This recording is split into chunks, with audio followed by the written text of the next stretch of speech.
Let's find 1/2 minus 1/8.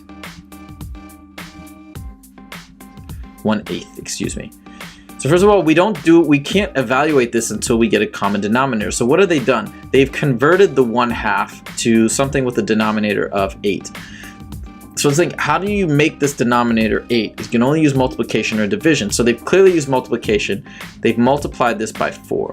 But whatever they do to the denominator, they have to do the same thing to the numerator to keep this balanced. So what's 1 times 4? This is 4. What's 2 times 4, which is 8. So that 1/2 becomes 4/8.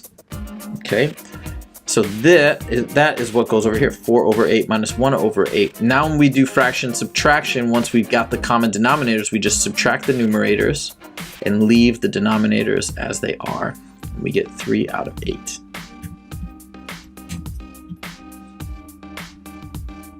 All right, 1/6 plus 1/3. We cannot do this because they have different denominators. So what have they done? They've turned this 1/3 into something over 6.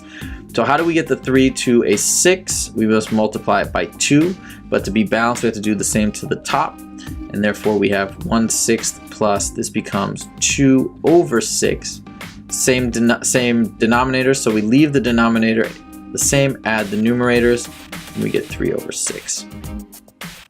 So let's fill this in. This becomes 2 out of 6, and then we have 3/6. It doesn't say to simplify. This simplifies to 1/2, but let me see.